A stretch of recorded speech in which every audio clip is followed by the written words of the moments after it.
YouTube bedtime stories have become pretty common. For me, that's been Hearthstone Battlegrounds, Project Zomboid, and most recently, Trackmania. I see Twitch and YouTube comments full of a familiar sentiment. I have never played this game, but I watch a lot of it. Somehow, I finally learned that Trackmania was free. I'd never known or bothered to look into it beforehand. But even then, I wasn't sure I wanted to start playing. Have you ever tried to get back into a multiplayer game you left behind a few years ago? How about hopped into a game that's been getting video essays since before we had coined that term? Trackmania is a prolific, decade-old community full of very veteran players, niche techniques, and a whole lot of history. It's also just a fucking video game. It's not that big a deal, so I decided to give it a try. That's the video. I love video games, I have made video games, I've been playing them my whole life, I've played them for money, and I knew about this big monolithic game that I had never tried. So I decided to hop in and just record what that was like. So let's start with, what is Trackmania? The fastest answer is a racing game. The slower and therefore worse answer is to imagine playing a Hot Wheels arcade game. Sure, you're racing with deliberate lines and turns, there's physics based on whatever surface you're driving on, but there's also jumps and loops, tracks made of ice and magnet, jet boosters, and whatever the hell this is.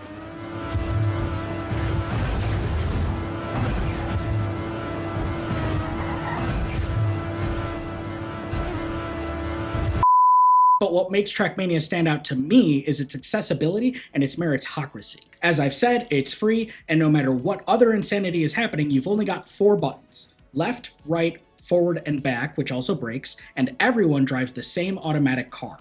That sets the stage for fierce competition. If you press those 4 buttons as well as anyone else, you'll be just as fast as they are, but the goal always is to be faster. Whether that means the best damn driving you can muster, a clever shortcut, or plain old dumb luck. At the end of a race, there's only one thing that matters: this number. As for game modes, there's a few, though it all boils down to drive as fast as you can, and we'll dig into those a little bit later. New players are told to start with the campaign, which is a series of tracks made by the developers, E02. The first few are always reasonably simple, a good place to start learning the game, but something cool is that everyone runs these tracks, and you can view the records at any time, with a paid subscription, seeing how people from your state, country, or planet ran the track. You can see the fastest anyone has ever done it right there. It's so exciting to have that at your fingertips, and it makes me feel like I'm just a couple turns away from being the fastest person there is. It makes the mountaintop so near. I had to mention that the campaign is made by the developers because I'm pretty sure just about every other track is made by players, and just look at some of these. It's hard to appreciate them while driving and as bad at the game as I am, but it's cool to watch them in others' videos, so please, enjoy. Sure, there's a Pringles map too, but I don't really know where to put that. Most maps ask that you drive a swift, simple path. Others act as puzzles or obstacle courses or decorated dioramas that you drive around and admire. Mappers also drive their maps themselves and set their own record as its author medal time, sitting above automatically generated bronze, silver, and gold medal times. These get real difficult for new players in a way I find fun. I'll get a clean, fast run of a map, feel great about it, and then see I'm like 3 whole seconds behind the author. On a map that's only 40 seconds long, 3 feels like an eternity to make up. And all of that gives me a lot of respect for the talent of the player base. And all that touches on another huge pillar of the game: its community. All these gameplay elements help build a thriving community. Trackmania isn't the biggest game around, but it's very reliable. Estimates are that the Cup of the Day, a tournament for paid users, reaches around 3,000 players daily. And anecdotally, I found the people I talked to in-game to be really great. A lot of the best players stream, upload their cup results, create tutorials and guides. They celebrate each other's successes even while hoping to crush them with their own faster times. They remember each other's names. It's very common to watch a stream and see them say, "Oh hey, this is Shebloigan, the player I'm against right now. They've got a few top 5 finishes but no wins. Maybe today will be their first." It's one of the things that made me want to try the game. The idea of earning your name in such a celebratory community is really enticing. I was really struggling with a specific track we'll talk about in a bit, so I decided not to just watch what other people were doing, I wanted to go ask. I saw that the second fastest run in the world had been done by this guy, Samifying, so I hopped into his live stream. I told him where I was struggling, hoping for some advice, but got something else. Elcon, the player with the 3rd fastest run in the world, had come into chat to announce he'd just gotten a new world record, leapfrogging Samifying. Okay, I got it. It's like, why am I even here, right? And why am I even here? God, what a cool moment. Then I refreshed the track as I was playing it to retrieve this new record and drove against both of them.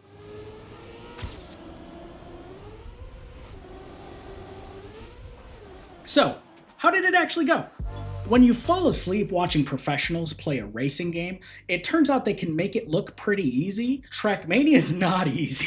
The pros make it look relaxing, methodical, and learning Trackmania was nothing like that for me. I can already see areas I've improved greatly and can relax a little bit, and playing the game solo, as I mostly do, does get very meditative. You grind the same map over and over, trying to achieve this tiny slice of perfection, and then better and better. With some music, it's quite peaceful. I've also tensed so hard that I strained my neck. Let's look at a specific bit of gameplay so that I can show where things manage to get so stressful. Driving 240 kilometers an hour, by the way, speed and kilometers per hour are used interchangeably because one is a lot of syllables and the other's not. So I'm just gonna say speed from now on. I jump off a ramp and land on a curved plastic surface that transitions into ice, and I need to begin twisting right using the slickness of the road to prepare my turn. That ice becomes dirt, and my now frost-covered tires have less traction than I expect them to. I have to turn 180 degrees, then drive into a puddle that has a speed booster, then with muddy tires, and at over 100 miles an hour, I have to turn 180 degrees again on plastic, avoiding this hole and drive back onto some more dirt. Now run that over and over as fast as you can. Fuck you, video. And by the way, what you're supposed to do when you hit the second stretch of plastic is turn perpendicular to the direction you actually want to go and press brake and accelerate at the same time, activating what's known as a bug slide, giving you extra speed and allowing you to turn more sharply. Bug slides are not explained anywhere in-game, but that is potentially the hardest single sequence I've come across in my gameplay, and most maps are not near that rough. The learning curve is pretty gentle if you stick to the campaign maps. There's not much guidance in the game overall, but I didn't really mind that. It felt in the spirit of the game to throw me into the deep end, trusting I'd learn to swim. I ended up playing 4 separate cups over the course of maybe a month, and it's rewarding to see how much I improved over time by doing the campaign. Unsurprisingly, the game is a lot of fun. Here's how my typical experience goes. I make my way to the campaign or a track of the day that catches my eye. I spend a few runs going slow and getting the lay of the land, figuring out the map.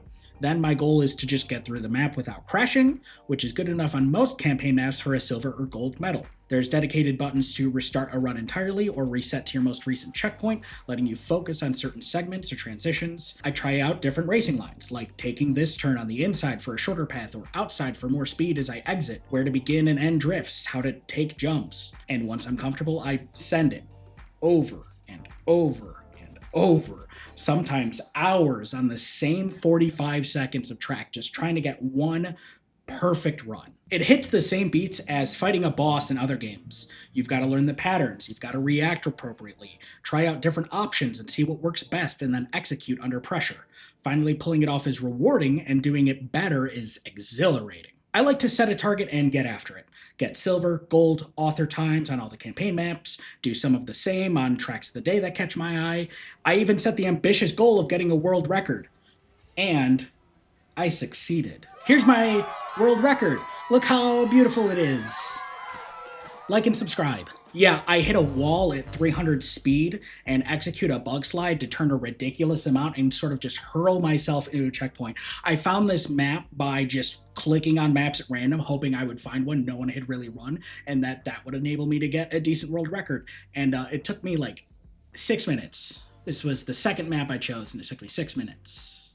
Is it a world record I'm proud of? No. But it was really fun to get it. It was pretty rewarding, and it feels great to see your name at the top of the list. And it's neat that I know somewhere in the world of Trackmania, I have one of the world records. Of the some 70,000 maps or something like that, I have driven one of them faster than anyone ever has. And I'm not going to tell you which one it is, and if you find it and you take it from me, I will cry. With the very self-guided and short gameplay loop, it's also a surprisingly convenient game. I've cooked meals where I dice some stuff, throw it in a pan, go and run a track 4 to 5 times. Come back to the pan, add some more stuff, stir, chopped, run back to the PC, track a few more times, back and forth. I find myself thinking about tracks while working out or getting groceries, thinking about the lines I'm taking and the setups. Some turns and tricky portions feel like the end of a bad push of dominoes, and trying to figure out where things start going wrong is fun and gives you a lot to chew on. So that's my typical experience, but there's something a little more special than that we'll get into now. I want to spend some time specifically talking about the cups because I find them so fun. So, real quick, the cup of the day is when a new track gets highlighted for all players worldwide simultaneously. It's possible some players had already played the map through one method or another, but that's pretty uncommon. So, everyone hops in, gets the best time they can get in 15 minutes, and then is sorted by those times into divisions with 64 people each. Those people race, and the 4 slowest players are eliminated over and over until 2 get eliminated at a time, and then 1 gets eliminated at a time until there is 1 player remaining. When I played, I got really invested and found myself cheering my opponents on even before I was out. I saw the same names with the same great times proving themselves over and over. I was shocked as one of the fastest crashed, and I managed to outlast them despite their average round being 4 seconds faster than my personal best. Also, Scorpion Senator, if you're out there, I loved your name. You caught my eye immediately because it was just fun. And witnessed the upset of the clear favorite finally making a mistake and costing themselves the win. Well played. Better luck tomorrow. A lot of people stick around to watch the cups play out, and the community as a whole seems to pay attention to up-and-comers making their ways into Division 2 and 3 with the ever-present goal of becoming what's known colloquially as a Division 1 player. Someone who, with at least some consistency, can get into that top division of 64 players. Given how many talented players are in the game broadly, that's a really steep competition. But the daily nature of the cup means there's room for a lot more than just 64 at the top. Just as an aside, there's a Cup of the Night and Cup of the Morning, which are the same track played 8 hours and then 8 hours later again and again to give people around the globe a chance to run in the Cup of the Day. But to me, the Cup of the Day is the most prestigious because it's the one that requires you learn the map in 15 minutes. By the time you get to the Cup of the Night, people have had 8 hours to practice the map. So it's still cool, but it's just a different mode at that point to me. So how did my cups go? My first was awful. I had several people in chat talking about how it was one of the worst maps of the year, and it had 2 risky sections. Pieces of the track that can save you time, but ask you to be extremely fast and precise. If you fail, you don't just not save time, you fucking lose. It was Christmas themed and extremely cute. It even had a little cutscene at the start that told us we were toys being opened on Christmas morning. Oh yay. I did quite poorly, and I didn't have a lot of fun. Bad luck, try again later. I have gone back after the fact to try to accomplish these risky sections now that I'm a better player, and they're still really hard, and I just don't like the map, and I'm not doing it anymore. My second Cup of the Day was also pretty unfortunate. It was also pretty hard, but at this point, I was figuring that's just how tracks of the day were going to feel for me. I was new to this community, and this mode isn't really for new players. That's fine, not everything is for everyone. I'm still here to have a good time. It was a pretty tight plastic map with some small gaps and an ending that had players aiming for an extremely thin, vertically aligned exit, and if you missed, to the void. But none of that mattered because the server hitched and I didn't get to do any of the elimination rounds, just the qualifier. So, better luck next time. The third was, I'm sorry to say, also pretty rough. Remember the section I ranted about earlier with the wild transitions and unexplained bug slide? That was on this map. And it also included some big jumps that were hard to aim and checkpoints that made practicing hard sections near impossible. By the end of the 15-minute qualifier, I wasn't fast, but I was consistent. I was able to get through a pretty hard map without crashing. I didn't have aspirations of winning, but I thought maybe I'd place well, and I was excited to see how far consistency alone could get me. Then I crashed on my first or second run, not the end of the world. Then I hit reset because I needed a running start to clear the first obstacle, this big jump. And that's how I learned that in Cup of the Day, reset becomes forfeit. There's no confirmation, there's no pop-up. If you hit triangle to reset to your most recent checkpoint, you are totally fine. If you hit circle to restart the map, you quit. You quit. It says, did not finish, DNF, and you're out. And I was so sad, y'all. I'd been playing the game for a while by now, and I kept sucking at these Cup of the Days, and I really just wanted one really fun cup. And then because it's technically my fault. I pressed the button. But why didn't the game warn me?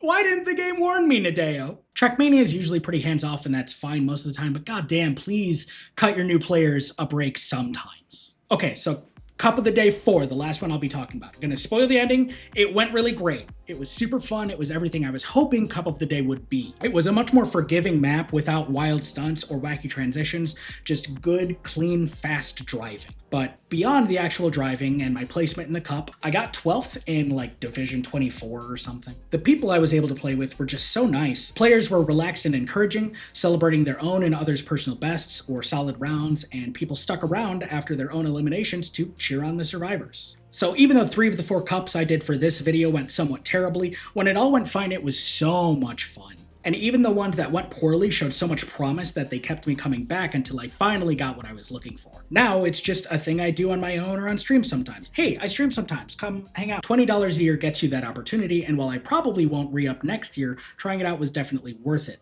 and Trackmania has made a fan out of me. If you're a PC player, there's an honestly really excellent plugin manager called OpenPlanet that does some powerful things. For one, it adds a number of new game modes such as Versus Bingo, where you need to beat your opponent's times on a randomized square of maps, or Survival, where you need to get a certain medal to refill a constantly draining timer. Things like this are really cool, but I don't think they really hurt the experience not to have. There's already so much Trackmania to play, and these other modes are kind of just novelties. I think they mostly benefit streamers by giving them new modes and objectives. I don't think most players are going to be missing out on much by not getting these plugins. But there's also this gear indicator at the bottom right corner. Yeah, had you even clocked that was a mod? It's so ubiquitous in others' footage of the game that I'd taken it for granted and somehow didn't notice it was missing in my own game for a couple of weeks. Without it, the only gear indicator you have are these lights on the back of your car. So technically, this is information you can get without the mod, but the mod provides such useful clarity. I had a specific map where I was trying to get the author medal and found myself utterly unable to keep up with my own personal best. I had done something right, largely by accident, and I couldn't emulate it. Well, what I had done was manage to take this curve with enough speed to maintain 4th gear, letting me exit this turn with much more speed than I'd have otherwise. This specific turn was what made me realize I didn't have the clarity I'd seen in videos and streams, and to start researching plugins. I knew Trackmania had them, but given the seeming emphasis on evening the playing field, I hadn't thought I would need them. And again, I want to stress that technically, you don't. Let's talk about another bug-turned-feature. Speed slides. When you're driving at certain speeds, it's actually faster to leave these slides behind and overlap them in a certain fashion, granted that you do so at the right angle. Doing so actually increases your acceleration. Now, this is a neat feature that I find adds a lot of depth to some otherwise simple full-speed maps. However, the angle you need to hold to maintain a speed slide changes with your speed and is an ever-shifting target. Wouldn't it be neat to have the game tell you when you're doing a good job, or hell, just tell you what angle to hit? Well, there's a plugin for that. OpenPlanet seems to have stricter policies on these than the developers, given that they no longer host these plugins, even though they're technically allowed by Nadeo. I could be wrong on that. I haven't done a ton of research into the plugins because that's just not why I play the game. Sorry.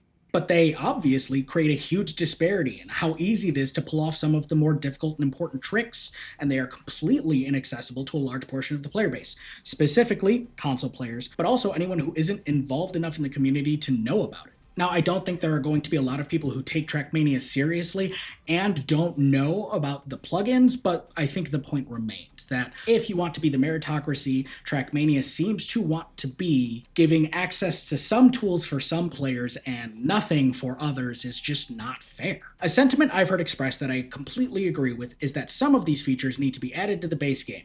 Maybe not the speed slide stuff. Honestly, I'm just not that good at the game, and those kind of calls are way above my pay grade, but the gear shifter, things like a randomized track selector, and the track search function should just be in the game. Even if I have the name of a track, I don't know how to find it directly through Trackmania. I had to download the Trackmania Exchange plugin and enter the name there. There's another incredibly useful plugin that makes checkpoints tell you how much faster or slower you are than your personal best. Great for toying with specific sequences of a track and finding the right lines. Stuff like this would go a really long way in refining the meritocracy Trackmania seems to want to be. One real stupid note I want to make is that all of this has made falling asleep to Trackmania videos much harder. Now, since I get it, I'm so much more enthralled seeing the skills of the pros and watching how they think and drive, how they analyze new maps and figure out where their mistakes are. Now, instead of going right to sleep, I'm in bed staring at my internet flashlight and marveling at someone saving 1/10 of a second by taking a jump low instead of high. but it was worth it. If you were to ask me if I think you should try Trackmania, my answer is an unambiguous yes. With such short instances of gameplay and the sweet price tag of free, it's easy to get into and try out for yourself, and it's a great game to play when you don't have time to play something longer. And if, like me, you find out you really enjoy the game and you want to keep playing it, huzzah!